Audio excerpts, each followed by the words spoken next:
Remember, it's engage. Right?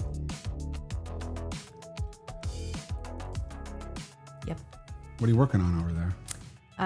Reminding myself to talk to a builder for a client. Okay. Builder. Yeah. Builder. How often do you work with builders? You know what? Historically, not always my favorite direction, but that said, you always have to do what's best for your client, what your client needs. And I have 2, if not 3 right now who need to work with a builder. When you say need to work with the builder, meaning like they want a new build. Yeah. Well, one of them wants a new build because they love new builds and they're accustomed to that. The other one needs to sell their home and buy a home at the same time, but grandpa lives with them. And so ideally there's some flexibility in being able to build something and then sell your house at just the right time to make the transition. Mm-hmm. The third one has some disabilities. And so sometimes, and maybe not everybody knows this, a builder will work with specific clients to build for their specifications. Mm. And so there are some builders out there that will do that, and we need to make some modifications for my client to be able to scooch around their home. Okay. Is when you go to buy a house and you go want a new build. Yeah. So you're saying you can still be represented by a real estate agent? You can. Oh, really? Dun, dun, dun. Not everybody knows that. They don't. Yep. So out of curiosity, what would be a good reason if I'm a buyer and I want to purchase a new build that I should go and hire a real estate agent, like the More Real Estate Group, to work with, to help me find and facilitate and negotiate a new build? Well, let me ask you a question. Let's pretend you're a buyer. When you walk into a new build community, typically they have like a sales office, right? And you walk in and you meet usually a very nice person in the sales office. Who do they represent? The builder. Yeah. So in this case, isn't that the seller? That's true. And so will that person be negotiating on behalf of the buyer or the seller? Well, you would hope that they'd be negotiating on the both, but oftentimes I think what you're saying is sometimes the buyer walking in doesn't know the right questions to ask.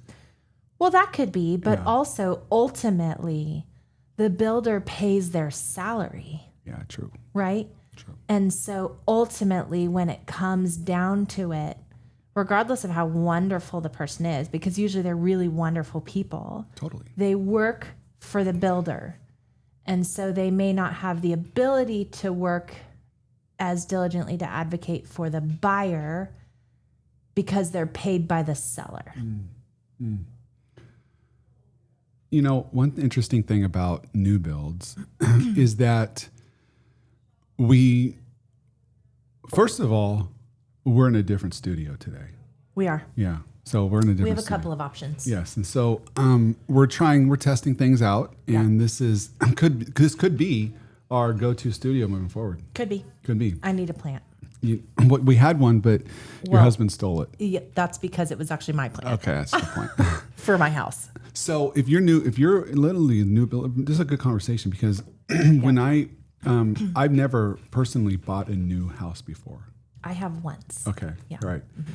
And when you go and buy a new house, sometimes there are things that are offered to a buyer that the office might not tell them because the buyer might not know to ask unless they contact a real estate agent.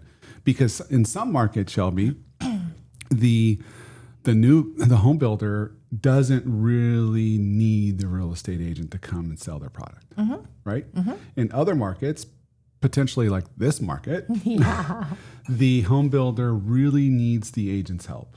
Yes. Right? No doubt. And so sometimes they will offer an incentive to our buyers when they are coming in with us. Yep. Right? Yep. And so whether that's some sort of lender credit or some sort of credit for an upgrade or a backyard landscape credit, something like that. Yeah. Currently in your new build experience, what have you seen? Well, I think the other thing that is really important to keep in mind is if we help someone buy a resale home, inevitably we're going to help them get inspections, correct? Okay. Totally. So I think there might be some belief that when there's a new construction home, you don't need inspections. But that is not true.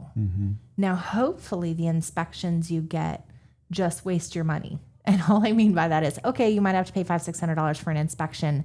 And hopefully there's nothing wrong with the new build at all. But now you have peace of mind. So you've paid for peace of mind. But other times, if you get an inspection on the new home build, there are things that come up that you will want to know. And not everybody knows that you should get an inspection when a house is being built because they think inspections are for houses that have been around for a while that have something wrong with them. But the reality is that some houses can be built incorrectly or things can go wrong when building homes. And I think it's really just about having full disclosure. And yet that's not commonplace either, but it is something that realtors like us at the More Real Estate Group know that most of the time it is a good idea to get an inspection, even when working with a new build. One of my, and that's a really great insight and great point. One of my worst home inspections ever was on a new build. Tell me more. Yeah. There were like, wiring was wrong, Yeah. plumbing wasn't connected right, the HVAC wasn't plugged in. Yeah. Like there's just a variety of things that aren't on purpose, but just missed. Yeah. And a lot of times when they're building multiple homes at one time, they might miss a thing here or two. Yeah. But the good news is that they fix all that stuff. They do. And the builders are usually really good about, making the adjustments or making the corrections. Totally. You just want to know when you're building a home. Right. Yeah.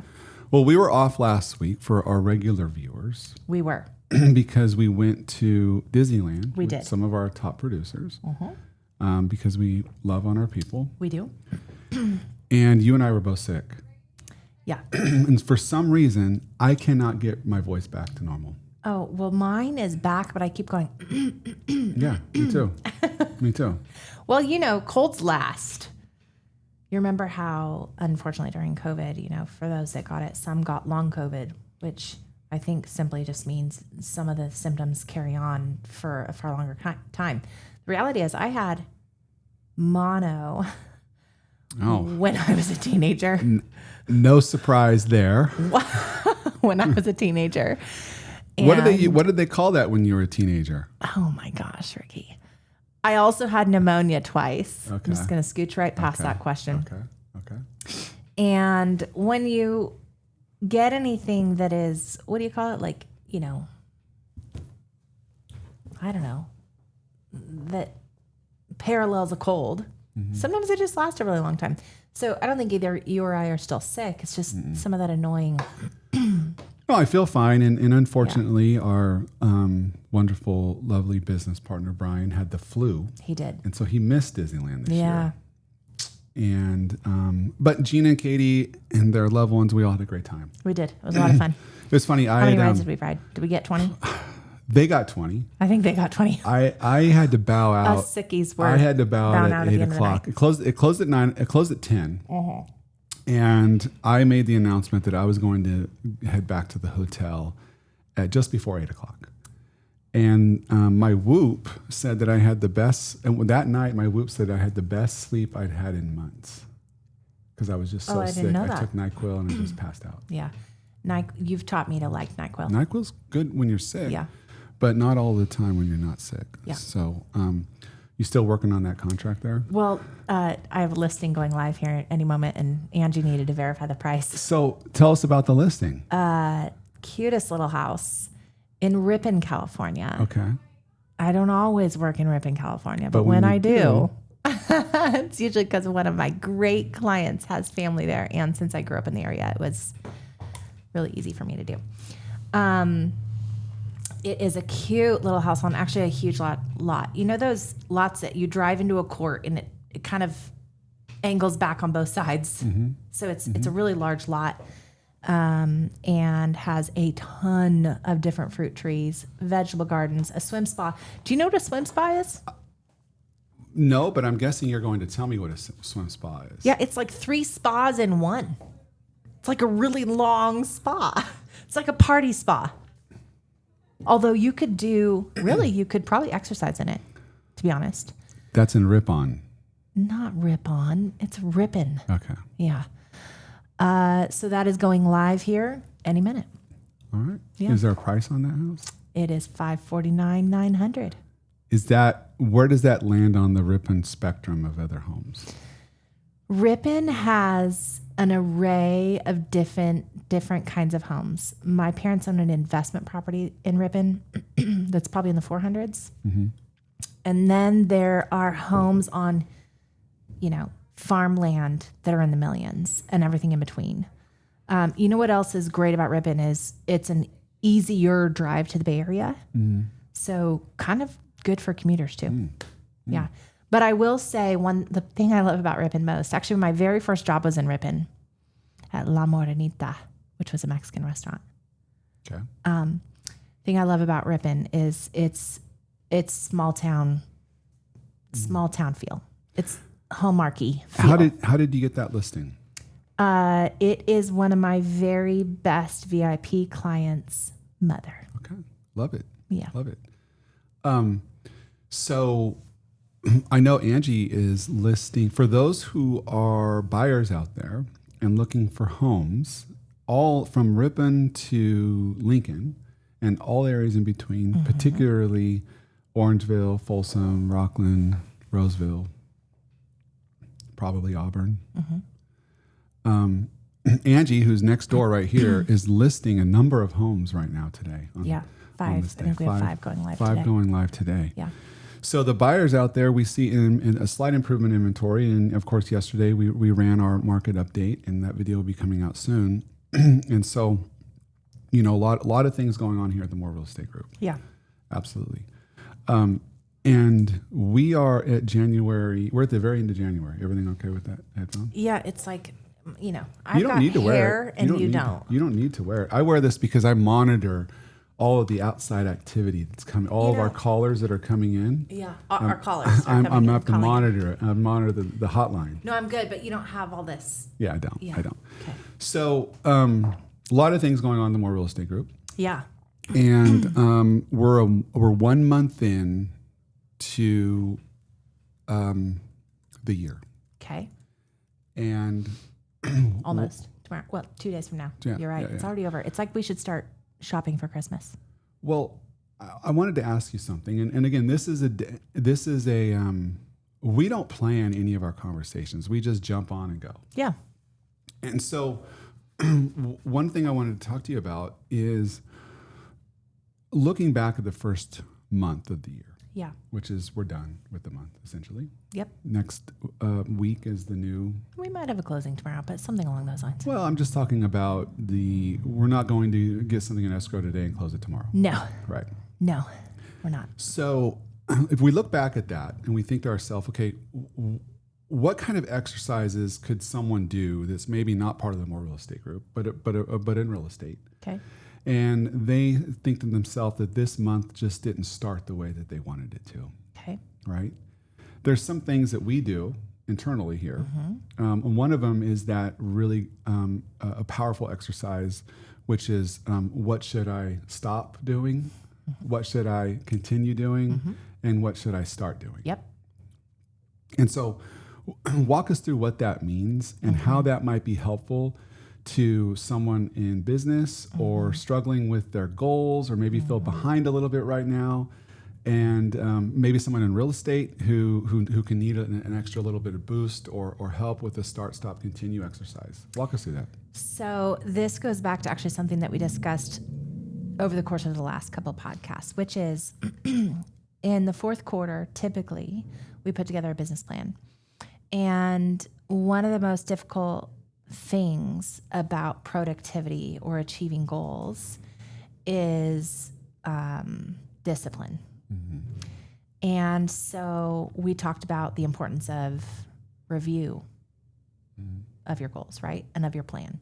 not just creating the plan, but reviewing your plan. So in our review process, which we're really kind of in constant review, right? A lot of the agents on our team sit with one of us and get quote unquote coached once a week. That is certainly part of review. But corporately as a team, we stop once a quarter and we call it a QBR, right? Quarterly business review. And just review where we're at comparative to our goals, whether we're on track to live a life by design that we expressed we wanted to live. And then we go through the exercise that you're referring to, which is something that I learned when I was in corporate America and became a coach, which is start, stop, continue. What do I need to start that I was supposed to start but didn't start, or I got off track? I stopped doing it. What do I need to stop doing that I'm doing? And what do I need to continue? Because usually, let's say you wanted to sell 8 homes in the first quarter or whatever it is, and you sold 5. It probably means that some of what you're doing is working, right? So certainly there is an element of reward that you need to recognize. And that's the purpose of saying, okay, what do I need to continue doing that I'm doing that's working well? But I think sometimes we overcomplicate how to adjust. So it's a 1-page document. It says start at the stop. It says start at the top, stop in the middle, and continue at the bottom. What do I need to start that I probably should have been doing that I'm not doing, that I'm not holding myself accountable to? What do I need to stop? And what do I need to continue? Start, stop, continue.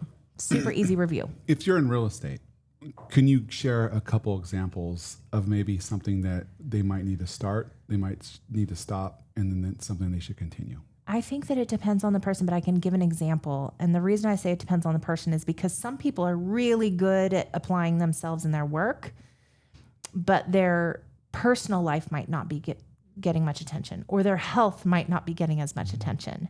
So let's say it's someone that's actually meeting or exceeding their goal. Well, maybe it's not that they need to start working more, right? True, maybe it's that they need to start going to the gym twice a week for the next quarter. And I would also say you'd have to be really careful about saying, oh, I'm just going to go to the gym now twice a week in perpetuity forever and ever and ever. Because we tend not to attach to long-term goals that make us feel like we're having to eat the whole elephant. We've heard that before, or swallow the whole ocean at once. Did you say swallow the whole lotion? Ocean. Oh, okay. I hope you don't swallow lotion. That sounds really gross. It says Silence of the Lambs, put the lotion in the basket. I never watched that. It was too creepy. I'm not surprised. Yeah. No, we don't do those things. But point being, you start something small that will get you closer to your destination, because goals are only a hope if not followed up by a plan with accountability. We've been talking a lot about review on these podcasts. Yeah. And probably because a lot of our discussions have started at an end of the year. That goes into the beginning of the year. Yeah. And we said once before, and Jordan had said this, and I think it's out of the book, this tennis book, by the way. But anyway, could be. It's the thing when you talk about when we talk about reviewing our plan, yep, and kind of monitoring that regularly. It's the concept of getting into a ritual of reviews reveals results. Yes, I've heard you say that before. Yeah. Well, I mean, someone really smart said it before me. And so how do we get into a ritual to review our results? It has to be calendared. Okay, so it all goes back to the calendar. One thing that I think is critical, in particularly real estate, is that we oftentimes get into a bad habit of calendaring outcomes and not calendaring activities. I don't even understand that concept. Thank you for asking. I want to sell 25 homes this year. Sure. Where does that belong on your calendar? Well, I'm just going to talk to a bunch of people and I'm going to sell 25 homes this year. Right? I'm going to So lead gen. I'm going to network. lead gen. I'm going to network. Yeah, those are I'm the going to things that are on network. your- Right. Yeah. So I'm networking. I'm going to lead gen. I'm going to do this, that, and the other. But they're not consistent. And to your point, they're almost like a hope. We're not calendaring the actual activity enough to get the outcomes that we desire. Well, that's the only part you can control. That sounds like a really stressful life to calendar outcomes and not activities. Well, people do it. Sure. Right. And so we're 1 month in, and if you're looking at, what should I stop, start, continue, when in the year, right, do you reflect back and you say, based on my current performance and results, if I was my own boss, would I fire myself? Well, most people probably don't do that until the end of the following year. Oh, is that a good idea or a bad No, idea? it's terrible. What's terrible about it? You're going to be far too behind to try and catch up, which is going to create self-defeatist thinking, which is already going to set the tone for the future year to start at a negative. Everything about success is mental.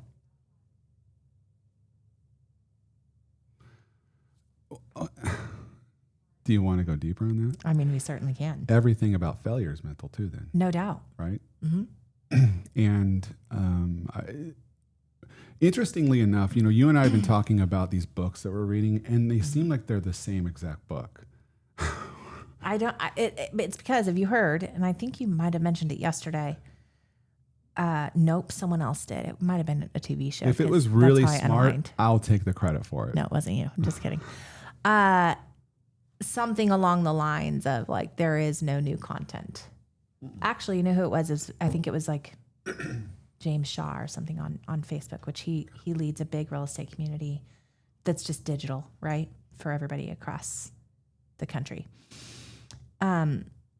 There isn't a lot of new content, but I also think that different authors have had different experiences that shape the way they approach whatever content they read about. And, each one of us experience failure. I haven't met anyone who hasn't experienced failure. Have you? No, I haven't. But it's interesting you say I made a comment about how we're reading different books, but they're almost the same. That's my point. Right. And so, but then I also don't know if I agree with there is no new content. I think I'm suggesting that it might be regurgitated content approached differently.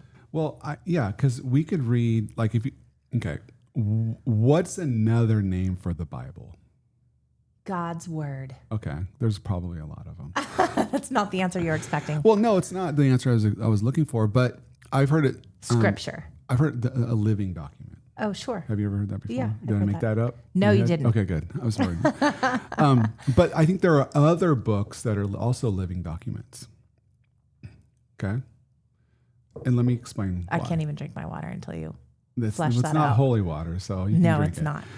What I'm saying is that every time that we read a certain book, we might overlook something that we don't need to hear in that moment in our life. No doubt. Right? And so then we go back and we read the same part again later where that And it stands really out. speaks to us, it stands out. Yep. So I almost think that content is almost like subjective, meaning like it's new to you because you overlooked it before, but it's always been around. It's just you overlooked it because either ego or you didn't need that in your moment of your life, or you weren't in rookie mode, or you didn't fail hard enough in that time, right? You didn't hit rock bottom. You thought you were too good to listen to that. I think it's just not, that may be true, but I think it's for the most part, maybe just not.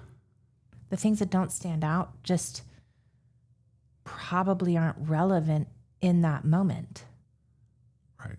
for you. Doesn't mean that it's because of pride or ego. Well, it could be though. It could be though. Yeah, it could Yeah. be. How many times have we been to a conference where we didn't think that we should go listen to a listing presentation. Right?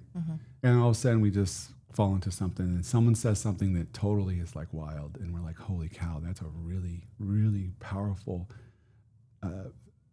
process that I hadn't thought of before. Right?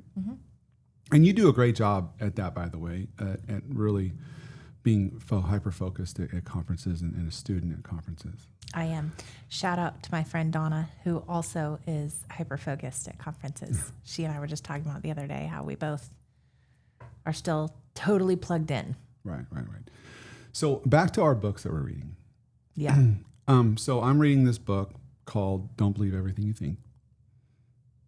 And in that book, they talk about the difference between your thoughts and thinking.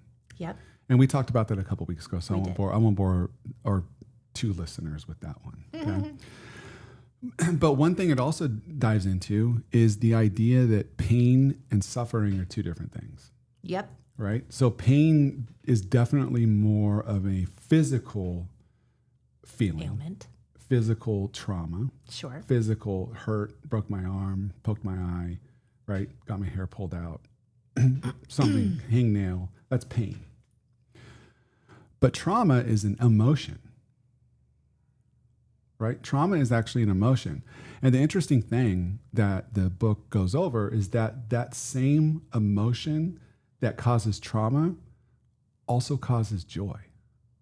It also causes happiness. It also causes good feelings. So when you're approached with something that could be like negative and Nelly and trauma and, oh, my life's terrible and everything sucks and the world hates me and whatever. That same exact energy is in the same process in your thinking in your brain also is the same exact thing that triggers the joy emotion. Yep. I think there's some science behind that.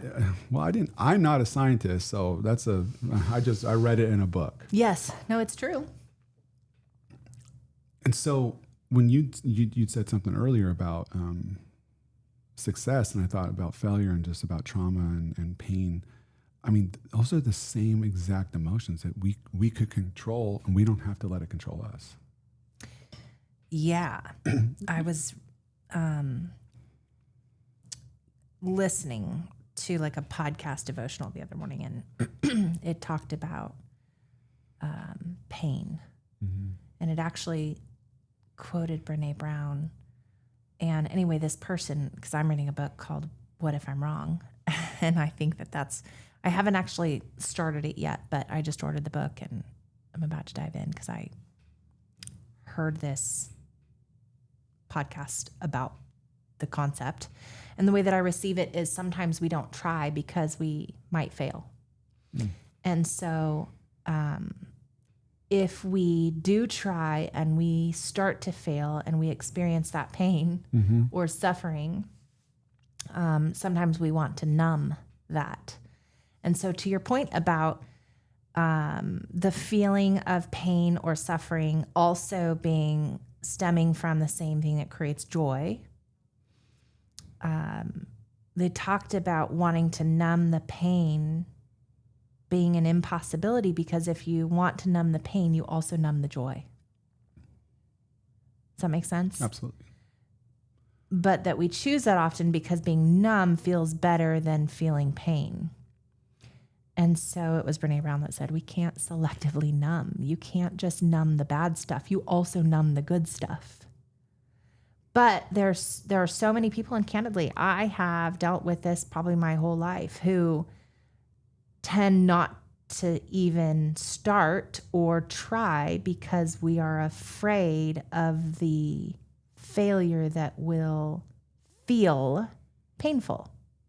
But at the same time, I am then also, if we use your example, limiting myself from feeling joy or experiencing joy. Well, I remember a couple of weeks ago, I asked you, is it possible to experience joy if you haven't experienced suffering? Surface-based joy, but I would call that happiness. I think happiness lives on the surface, and joy comes from the soul. So I have a question for you real quick. Just thought of this when you were talking.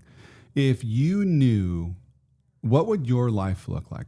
And what would your coaching clients look like? And what would our team agents look like? And what would the people in our world, what would they look like? What would your life look like if you knew you couldn't fail? That is like a classic interview question. And it is a classic interview question because it's a good question that sometimes you write off over time because you've heard it so much. And it's heavy and I don't want to think about it. Oh, well, I think that we can take it to a different level of question if it would be helpful. Okay. I mean, I can answer it. It's just how you're going to have to expect a lot. Well, we have like 4 minutes left. So, but here's the interesting thing is the question also could be asked is how would you live your life differently if you had $50 million in the bank? Okay. So it's the same answer, just asked differently.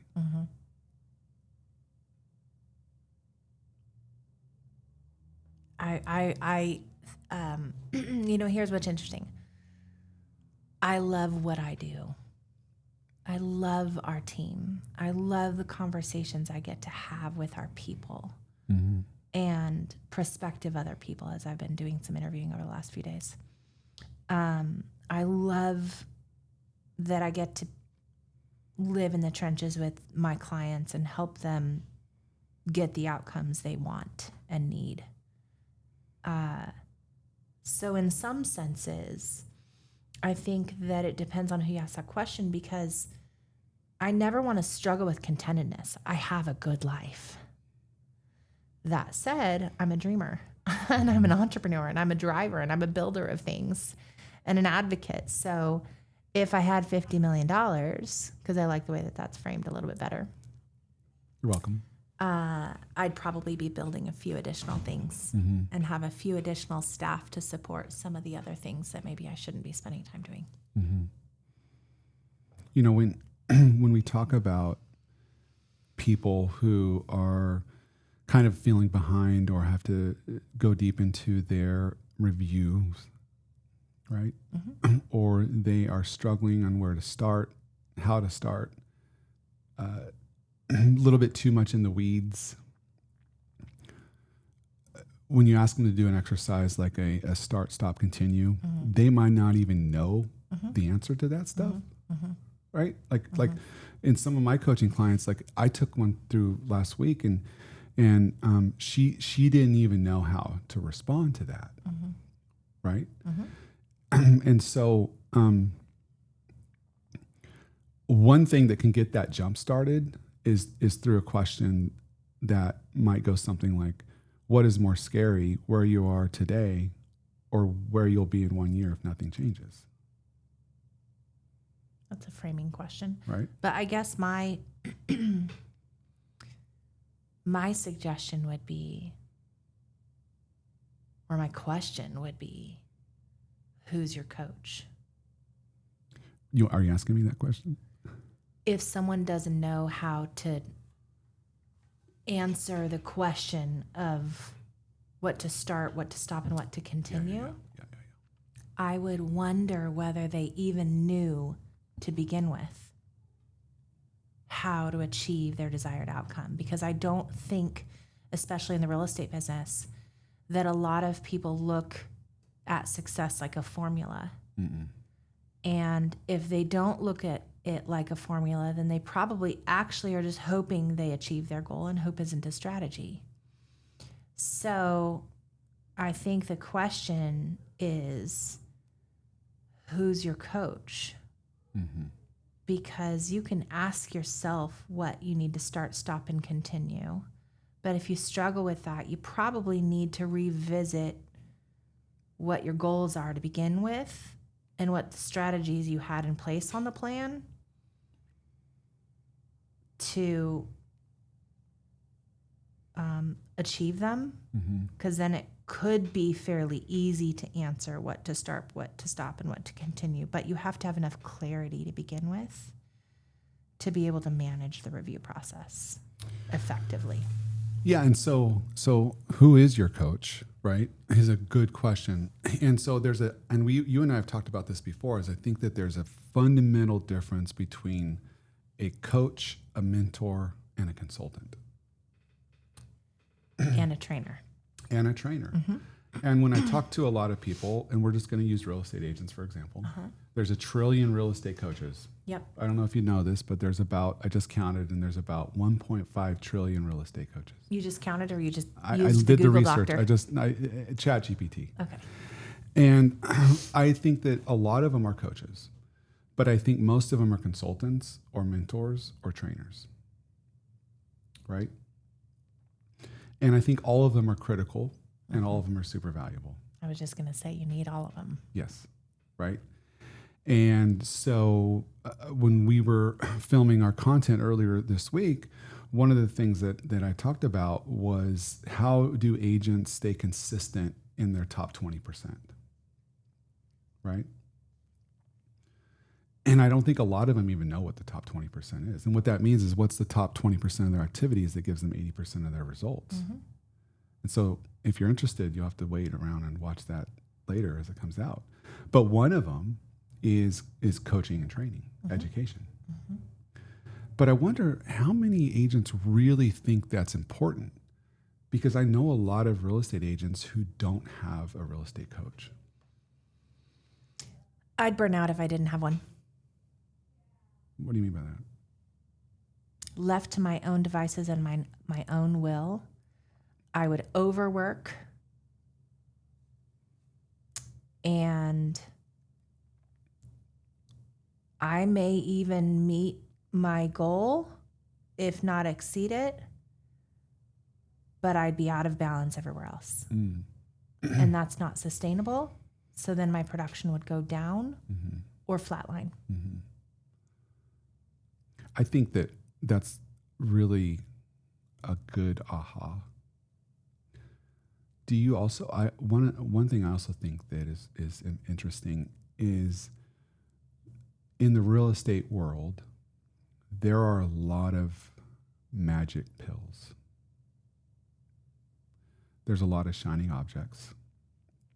There's a lot of overpromise, underdeliver programs. And I think at the end of the day, the industry and many agents, and we as the industry, I think we suffer from a problem of abundance. Meaning there's so many things available to us that we think is going to fix our problems. And so then we try too much, and then nothing actually works. And then we give up, or we don't have anyone to help kind of look at it from like a 10,000 foot level to help us kind of refocus into the things that actually matter. Noise. Yeah. There's a lot of it. Yep. Why do you think that people don't want to have a coach? Well, that's a loaded question. I think there are many reasons, but I wouldn't necessarily call it all want. I think some people don't know what they don't know. There are a lot of people that enter real estate environments that don't teach them what they need. And so sometimes it's just they don't know what they don't know. Other people would probably tell you that they can't afford it. Other people would probably be prideful enough to say they don't need it. I had a client that I coached a few years ago who admitted that that's the space he was living in for many years. He thought he didn't need it. And then he realized he did. So nothing is good, bad, right, wrong. But I just think that a coach can serve many purposes. Sometimes they're guardrails. Sometimes they're instructional. Sometimes they're rocket ships, right? There's a number of purposes that they serve. And I think that until someone knows what their suffering is from, they may not understand the prescription that could be a coach. Right. A lot of people want the life of the people that they admire, but they don't want to have the accountability do the activities or put themselves into that situation, meaning have a coach that might hold them accountable. Yeah, they may not want to, or there's some people out there that just don't know it's available either, believe it or not. I sometimes have interviews with people who are like, you guys do that here? Right? So that's what I mean. There's no judgment in it. I think there's a myriad of reasons. Well, what we know to be true is that if you want a limitless life, you have to surround yourself with the right people, right? No one succeeds alone. And it's cliche, but it's true. And so when you think about like, no one succeeds alone, that doesn't mean you have to join a team, but it means that it's really hard to do it on your own. Sustainably, because some people, there are track records of people doing it on their own for a period of time. And then they either go backwards in production or flatline. And that's where burnout comes in. No doubt. And yeah, or they suffer from something. You know, one of my favorite people in the real estate business is Caroline Huo. love her. She's the best. And she, you know, had some significant health issues, right? So there's a number of things that can happen. And that's really why I think the right coach coaches to the whole person. Because sometimes some people need help and accountability in production. Other times people don't need that at all and need help and accountability in getting their butt to the gym or going to the doctor every now and then for a checkup or, you know, other things. Well, so a doctor and a checkup, because a lot of times a consultant is going to look at your problems and give you and tell you the solutions to your problems. Okay. Right? Meaning you're going to come out and then here's my problems. I don't have enough business. Okay. My pipeline sucks. Okay. I don't know how to talk to this person. This is Okay. the objection I'm hearing. The consultant, I think, comes in and says, well, this is what you should do, right? And they think that that's the problem that they're solving. I think a coach sometimes digs a little bit deeper through the right questions and digs further past the problem, because what I think that they're sometimes being approached with is the symptoms of the actual problem, right? I don't have enough business. Then they're going to tell you what to do. But really the problem might be what we started talking about earlier, is they're not time blocking lead generation to talk to enough people, right? And then you could dig deeper and it might be, well, they need to maybe come into an office and they can't lead gen at home, right? And then you go a little bit deeper and you keep going deeper and deeper, where you actually find the real problem, because everything that they think is the problem oftentimes is just a symptom of the actual problem. And so the only way to do that is to dig further and deeper into the person's activities and daily routines and habits, and then understand that the person with the fewest blind spots wins the game every single time. Sure. But the only way to do that is to dig deeper. Yeah. I mean, I think that I'm a big fan of consulting. I'm not saying there's anything wrong with consulting. Well, hold tight. Consulting isn't a one-on-one relationship. No. Right? Consulting is coming into a company and doing a SWOT analysis Can you explain what the SWOT analysis is? to identify their strengths, weaknesses, opportunities, and threats. SWOT. To help put the company on a course that will enable them to meet their objectives that is outlined by many people doing the right work, right? That's actually critical for a lot of organizations. 100% critical for organizations. Coaching comes into play where you might take like the CEO of that organization and coach that person, he or she, one-on-one, to be able to lead those initiatives. That's all correct. Yeah. Right. And so we're both right. Isn't that fantastic? We're both right. Meaning, Go so figure. realtors, you know, as a realtor, if you're going to go hire someone, you're going to hire a coach. Right. Yeah. Right. Consulting is for bigger initiatives. Yeah, but what the cool thing that is then need to be that complemented by a coach for there accountability. you go. Right. Yeah. Because a consulting could come in and kind of analyze your business. Right. And you're the best. Shelby Ryburn's the best in the business at doing that. Okay. And so, Thank you. okay. And so you can come in and you could get that right as a consultant. You can come in, consult, boom. But then to your point, in order to be sustainable and keep going, that's where the coaching, regular accountability comes in, right? How are you going to close this out today? Are you done, by the way? I'm done. What else is on your mind? No, I could talk for a really long time, but today I'm out. Got to go see my kiddos. Okay. What are you doing this weekend? Working an open house on Saturday for my listing, showing those same folks a home up here in Auburn. Love it. Spending time with my parents, spending time with my cousins, going to church, and maybe taking a nap at the end of all of it. Well, I don't know if you know this, but Bayside Folsom is doing a major announcement on Sunday. And so is that going to trickle down over to Bayside Granite Bay?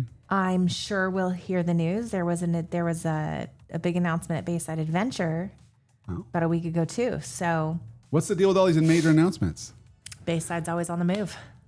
Well, for the record, we have no major announcements coming up. No major announcements. But we do have some major team building and activities, and always. Oh, by the way, we're hiring. We're growing our team. We are. We are. So who are we? We've What's made that decision. who's an ideal candidate that would join our team right now that could really thrive? Well, I could really probably go off on that for quite some time, but I will say someone with work ethic, with desire, with drive, and who's humble, hungry, and smart. Humble, hungry, and smart. Love it. Yep. Well, have a great weekend, and We're off. so long.